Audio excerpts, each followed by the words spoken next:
Aujourd'hui, je voudrais parler d'une BD que j'ai lue gamine à 10-12 ans et qui m'a pas mal marqué.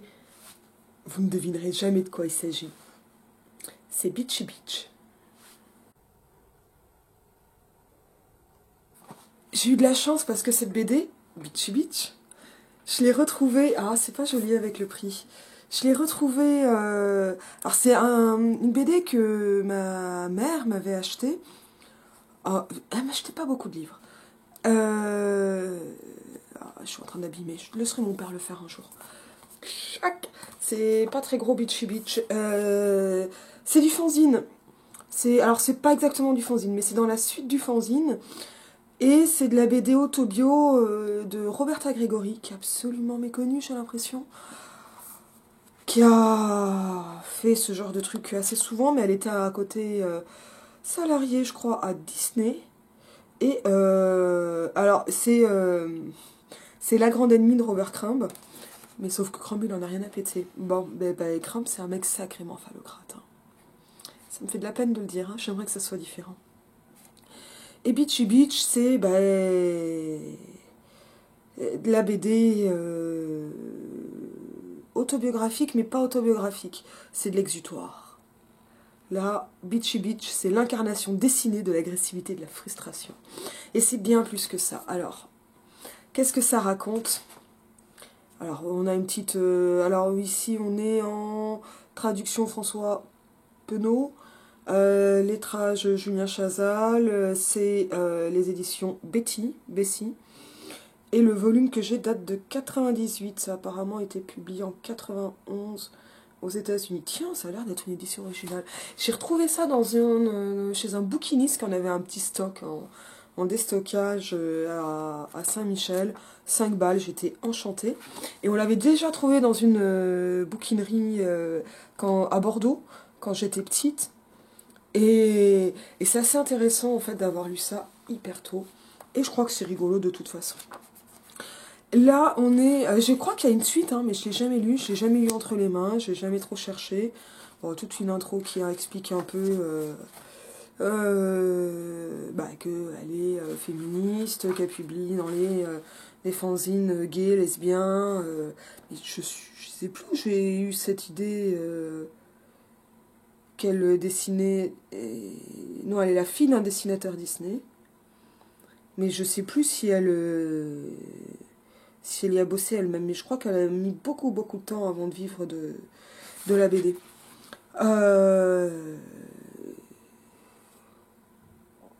Ouais, non, elle a été assistante d'édition, etc. Enfin, ça a été assez compliqué. Et c'est une réponse donc à Robert Crumb. Et ça, je ne le savais pas du tout quand j'étais môme, mais je voyais pas ça. Je crois qu'elle m'a donné de la force, Beachy Beach, mais que j'ai eu beaucoup de mal et qu'il m'a fallu beaucoup de temps pour m'en rendre compte.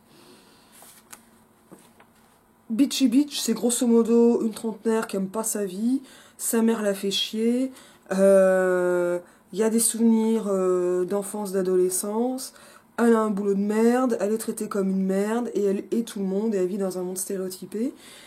Et il y a pas mal de faits, d'événements mais qui sont ultra... dont la narration est ultra féministe.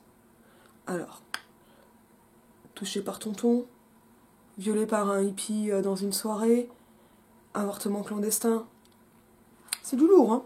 Je pense que j'ai lu ça un peu jeune, en fait. Mais je pense que c'était pas forcément mal de le lire jeune. Déjà parce qu'il y a plein de trucs que j'ai pas pigé, quoi. Alors, niveau dessin, hop, là, j'en ouvre une au hasard. On est page 38-40. Ça donne ça. Donc, c'est du dessin qui est sale. C'est du fanzine, c'est caricatural. C'est gros.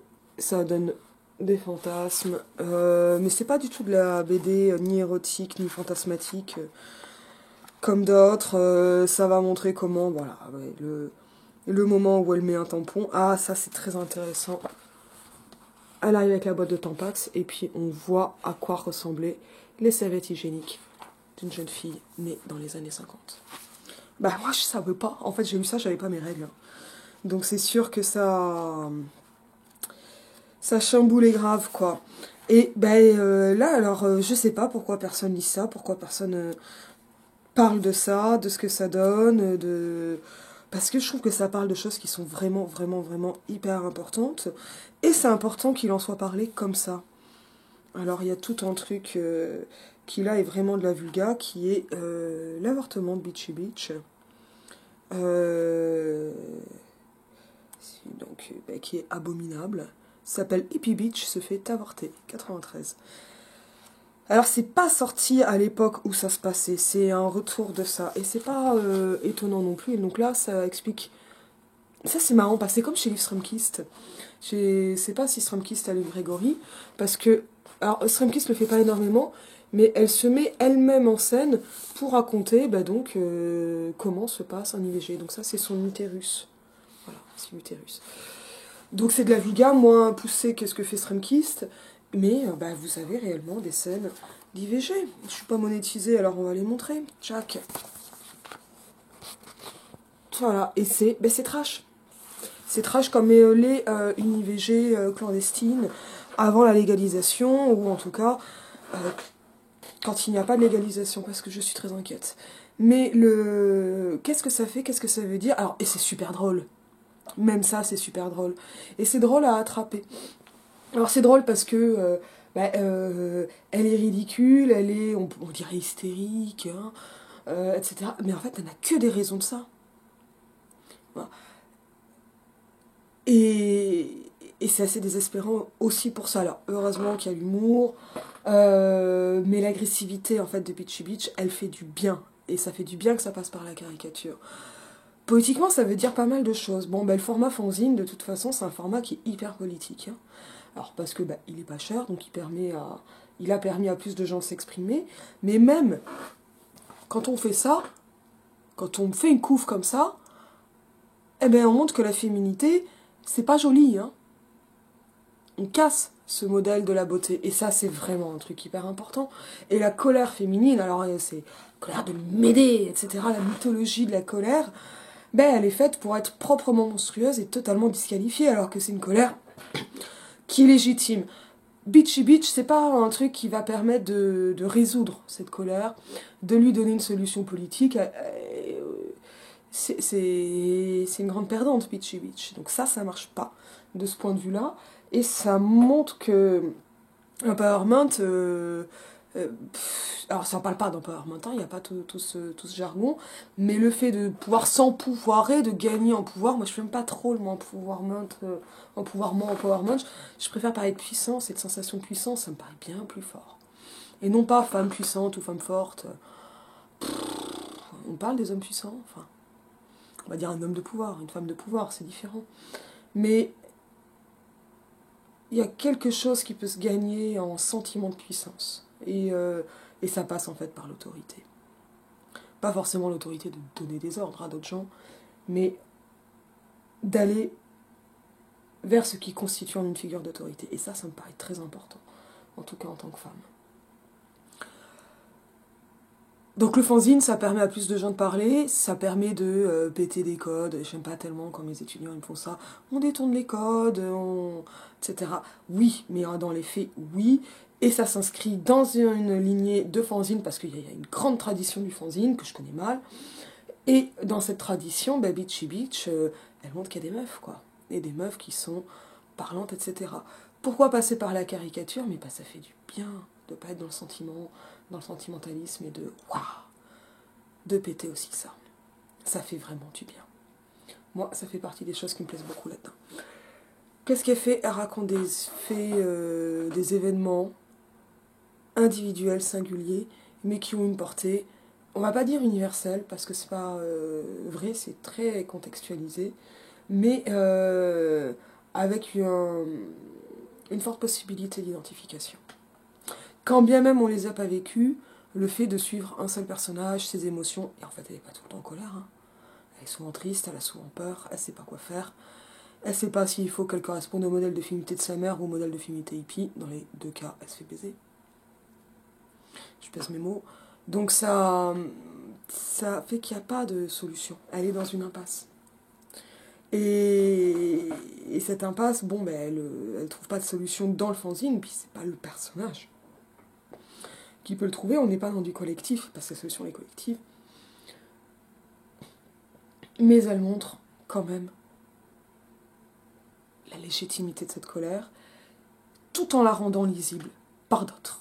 Et donc c'est pas ça qui va détourner les codes de la BD, c'est qu'elle s'inscrit dans les codes du fanzine qui, dans leur ensemble, détournent les codes d'une BD plus traditionnelle, destinée à l'enfance, etc. Mais ça, voilà, ces codes du fanzine, c'est déjà Crumb, Shelton, Spiegelman, et puis ben, en fait assez peu de meufs, quoi. Donc elle en fait partie. Ça fait vraiment partie des trucs intéressants. Et en fait, d'avoir lu ça gamine, je me rends compte là en le voyant que ben ça... Je crois que ça m'a vraiment marqué. Parce que ça a donné une possibilité, une légitimité à la colère que je pouvais ressentir. Que je ressens toujours, mais je suis plus en paix avec ça. Mais je suis toujours en colère. Et cette colère qu'on ressent avant d'avoir été capable d'analyser le problème politique, social, etc. Et cette colère-là, ben, elle est là. Il va falloir qu'on fasse avec. C'est ça que ça montre une BD comme Bitchy Bitch. D'où ça vient et pourquoi c'est là. C'est déjà pas mal. Et c'est clair que la phase de je pige ma colère et je la tourne en une énergie collective, bah, elle n'est pas dans cette BD-là. Mais c'est tout ce qu'il y a avant. Et d'avoir lu ça à 10 ou 12 ans, bah, après, ça a eu, alors il y a eu quelques petits trucs qui ont probablement pas eu un effet positif. Comme bah, voir ce qu'est une IVG clandestine, ça m'a pas forcément donné une bonne représentation de l'avortement, ou en tout cas qui correspond à ce qui se passe lors d'un avortement. Mais moi, j'ai pas avorté, donc je sais pas. En tout cas, ça se passe mieux que ça. Et c'est vrai qu'on parle quand même essentiellement d'IVG en négatif, que on entende bien trop les anti-IVG, ou que on ne parle que de remise en question de la légalisation, des traumatismes. Globalement, il y a très très peu de traumatisme d'IVG. Le traumatisme, c'est le corps médical qui fait n'importe quoi, hein. C'est pas l'IVG en elle-même, comme souvent. Personnellement, on m'a arraché les dents de sagesse, je me suis réveillée attachée. Ça m'a plutôt traumatisée. C'est pas le problème des dents de sagesse, hein. Alors, mais c'est un gros problème sur l'anesthésie générale, ce qui a pu se passer pendant cette anesthésie générale, je ne le sais pas. Et se retrouver attaché intubé au réveil, c'est pas très fun. Mais voilà, ça c'est une question de prise en charge médicale, pas d'opération elle-même. Et là, je me suis dit, en repensant à tout ça, que finalement, ben, on n'a pas de représentation positive de l'IVG, alors qu'une IVG, là, il y a un chiffre qui tourne, je n'ai pas trop regardé quelles en étaient les sources, mais que 99% des femmes, 10 ans après, leur IVG ne la regretteraient pas. Quelle surprise, les femmes savent prendre des décisions, quoi. Bon. Et il se passe aussi un truc, c'est que quand on a pris une décision, ben, le reste de la vie va conforter dans cette décision. Donc les décisions que l'on prend qui sont irréversibles, ben, finalement, comme le reste de notre vie se fait à partir d'une décision qui est irréversible et qu'on n'a pas envie de se remettre en question, c'est un biais cognitif, il n'y a pas de problème. En général, il y a très très peu de choses qu'on regrette d'avoir décidé. Très peu. D'une façon ou d'une autre. C'est heureux, ça nous permet de vivre. Et je reste pour l'IVG, hein, parce que ce soit bien clair. Et là, je me dis, alors j'ai plein de BD féministes à lire en ce moment. J'ai Bechdel, j'ai Stromkist, j'en ai que j'ai lu, d'autres pas. Et j'ai très envie de les lire, et c'est important. Mais bah, par exemple, Stromkist, c'est vraiment de la vulga féministe, et c'est assez marrant, c'est très chouette, mais c'est de la vulga. Bitchy Bitch, c'est de l'énergie. Et ça, c'est aussi un truc qui manque, hein. On n'a pas besoin, forcément, quand on va lire une BD engagée, est-ce qu'on a besoin que tout soit expliqué ? Je crois pas. Je crois que le fait de lire une BD engagée, c'est aussi avoir du fun. Et que ce soit drôle. Et j'oublie pas que le MLF, c'est un mouvement qui apparemment a été très créateur et très drôle, et très stimulant. Et c'est cette énergie-là qu'il faut retrouver. Énergie de la colère, énergie collective, mais c'est pas juste des savoirs, l'engagement. Et la littérature, j'inclus évidemment les bandes dessinées dans la littérature, c'est pas juste des savoirs qu'on transmet. La littérature transitive, elle est juste ennuyeuse. Faut chercher l'énergie. Bitchy Bitch, une force qui va. C'était rapide, la semaine est un peu chamboulée. Je vous dis à bientôt.